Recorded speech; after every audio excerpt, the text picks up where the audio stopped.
whenever you post something, like if you post a video clip telling people how to use LinkedIn, for example, and then you see the responses, the people who leave comments and whatever, screenshotting that response and puts it on your stories also helps bring traction towards the post itself. Simon says. Simon says. Simon says. Simon says. Simon says. It's the Simon Says podcast. Lately, I have been going real critical on LinkedIn because I want to now like really get the audience of like some people who I want to be more useful to them, and I just give them my useful information. And I have seen LinkedIn has been the more efficient one, especially because people who don't have jobs and they're like, okay, what do I do? Whatever. If you make useful content and then you post it on LinkedIn, where employers are at, not your friends who just like your post, move on. Employers are at, you target them towards them. That gives you a more efficient way towards the job market rather than just printing out a gazillion one CVs. What do you think about that? Exactly. Just to even add to what you said, because I mean, there are a lot of stats that tell you that LinkedIn is 27% much more efficient in generating leads than Facebook. Not like you won't generate from Facebook, you would, but it's almost like there's like this solid foundation, if I can use that word, with LinkedIn. Like I get it with Facebook. I have more confidence of the professionals I'm dealing with on LinkedIn than on Facebook. Yeah. Because even you can look through their profile, who they are. It's like there's a more structure to it, and there's a more like even the mindset that people have when they come to LinkedIn.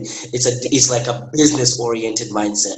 It's an employment like what use are you? Are you an asset to me? Can you help me one way or another? That's the mindset. Well, Facebook is more of a social aspect. You kind of like have to change your that. Hence, even like now, even want to jump into it and ask you, like, do you think now different social media platforms require different tone? Have you ever seen that? Have you seen that? Because what you release on Instagram may not necessarily work well than what you post on LinkedIn, and you notice that different platforms have a different metric to them, even when you release content. What do you think about that? Yeah. So definitely, you're right. You definitely have to be consistent with your voice on social media, but you have to study the platforms to see what really resounds to the audience. Now, for me, generally, what I put on Facebook might not necessarily be what I put on LinkedIn or Twitter or Instagram. It might be the same content, but the tone to which I put it, or the manner to which, or the format might be different. Because, like for instance, on LinkedIn, things that really work well, case studies, white papers, and when you give professional advice and all that. Videos are now coming up on LinkedIn, stories and all coming up on LinkedIn. I mean, LinkedIn is beginning to get the Facebook look, but in a professional way. Especially the stories. What do you think about the stories?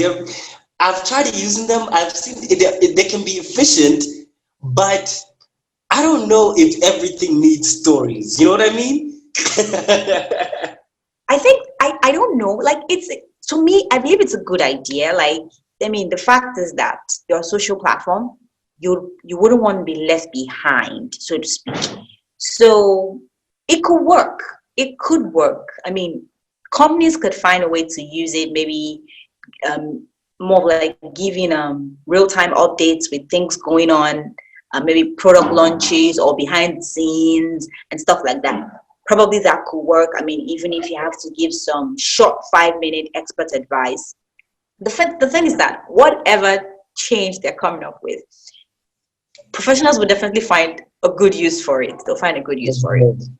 Like one thing I've seen, hopping there, even stories, one thing I've seen that is kind of like effective is, if you're using LinkedIn stories, is that whenever you post something, like if you post a video clip telling people how to use LinkedIn, for example, and then you see the responses, the people who leave comments and whatever, screenshotting that response and puts it on your stories also helps bring traction towards the post itself. That's also an efficient way to actually use it. That's what I have seen. That's one way. That's one little way. Just a little thing. It's the Simon Says podcast.